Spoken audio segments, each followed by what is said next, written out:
Japan tourism is becoming so good that I'm starting with a warning.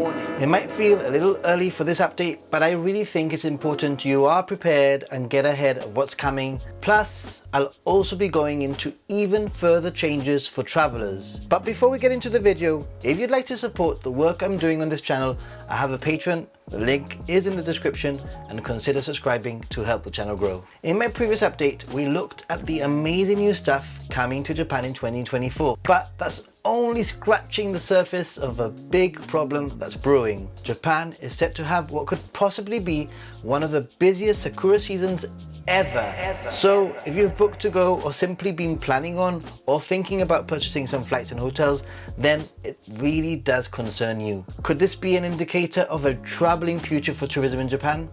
Let's explore. Every year, Japan transforms into a mesmerizing canvas of pink and white, drawing visitors from all corners of the globe, including me. Sakura or cherry blossoms are a symbol of Japan. Their blooming is an event celebrated nationwide with flower viewing parties. And everyone dreams of visiting the country and joining the Sakura party, and this is the first problem. In 2019, some 63 million people, including domestic tourists, traveled to and within Japan to see the cherry trees, and in 2023, bookings for cherry blossom season were at an all-time high. And now that tourism has finally recovered and exceeded 2019's numbers, this is set to cause even more of a problem. But what happens when you have an already very popular peak season and decide to host major events in 2024 and 2025 at the same time? Formula One and the World Expo. In an effort to improve sustainability, the Formula One Grand Prix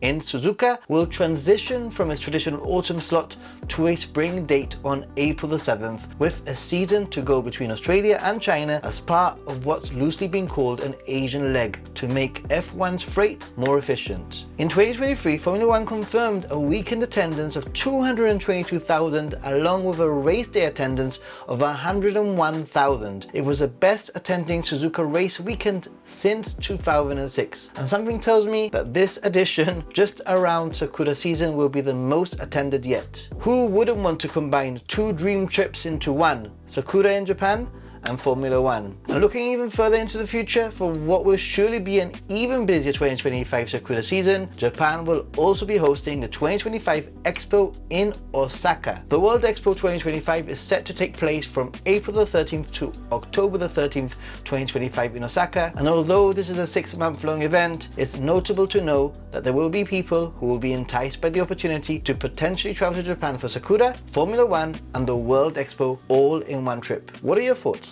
So, as a little bit of a pro tip, Japan saw a slight decline in visitors in the month of May after the rush of tourists that visited to see the nation's famous cherry blossoms. Early May can be a great time to visit the country and not quite get the big tourist crowds. But be aware that this might also coincide with Golden Week, which is a red flag for travel to the country, so factor this in. And if you're dead set on seeing Sakura flowers, then plan ahead, book your hotels in advance, and you might want to consider shifting away from making Tokyo and Kyoto your Sakura viewing cities and move to alternative, less visited cities for the Sakura, visiting the hotspots before or after. Hopefully you'll catch this in time to amend or plan your trip. Okay, Japan is changing. Well, changing even more anyway. I'm a big advocate for tax-free shopping in Japan. Most products are taxed at 10%, and if you're visiting for tourism and have a visitor stamp in your passport, then you're entitled to not pay the tax on the total goods that amount to more than 5,000 yen. Currently, it's an easy process. Either show your passport or use a special QR code generated by Visit Japan web portal and have the tax amount deducted before you pay. However, Japan plans to revise its tax-free shopping system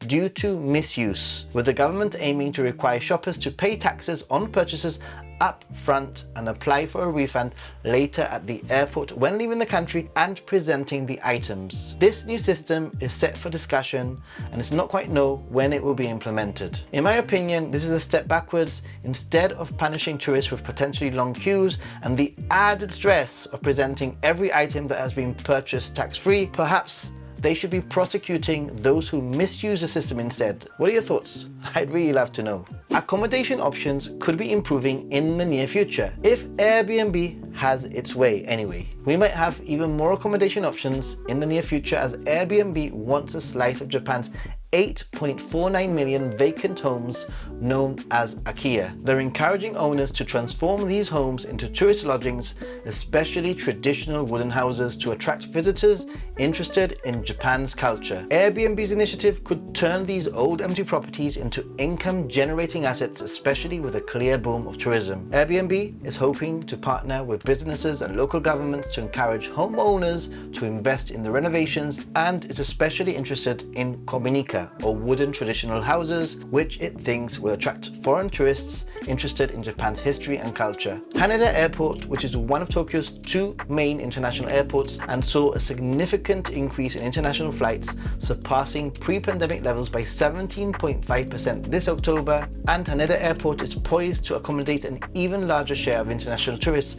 aiming to have half of its customers from overseas. Currently, overseas customers make up 20 to 30% of traffic. To focus on enhancing the tourist experience, Haneda recently launched a new facility, Haneda Innovation City, where it has been testing out various initiatives aimed at future-proofing its operations, especially with Japan's shrinking labor force and aging population. Located minutes away from the airport by train, this might make for a great location to explore if you have a few hours to kill before security. The facility includes the integration of cutting-edge innovations such as robot chefs, 3D printed sushi, and driverless vehicles, with these technological advances promising a seamless and unique experience for tourists, making the journey through Haneda Airport an unforgettable part of their visit to Japan. What are your thoughts? A new theme park has been announced for Okinawa. Just announced, and I mean just announced, Okinawa will welcome a new theme park, Junglia, a new nature-themed wonderland. Junglia will span 148 acres and it's much more than a typical amusement park. It's designed to show off the beautiful nature of Okinawa. Located next to a lush forest, the park will offer lots of fun things to do. You can take exciting hot air balloon rides, zip line through the trees, and even explore a special area filled with dinosaur attractions. If you want to relax, there's an infinity spa and you can enjoy tasty food at outdoor restaurants. All of this is set in the stunning natural scenery of Yambaru, a tropical area that's still in its natural state. I know, a little bit early, but I'm already excited for 2025. Once again, thanks for watching all the way to the end, and if you have, then prove it by commenting with a thumbs up emoji, even if you have nothing to say. And if you are traveling soon to Japan, then Pocket Wi-Fi will really help you unlock Japan. If you are looking for a data SIM or Pocket Wi-Fi, then consider my affiliate link in the video description or in the QR code. You'll receive a trusted product and I'll receive a small commission at no additional cost to you. And best of all, you'll be helping the channel out. Don't forget to hit the like button and subscribe to help the channel grow. And for more casual live streams, vlogs, and casual content, there's also my second channel, The Happy Gaijin. Till next time, stay positive and be a happy gaijin. Safe travels. Bye.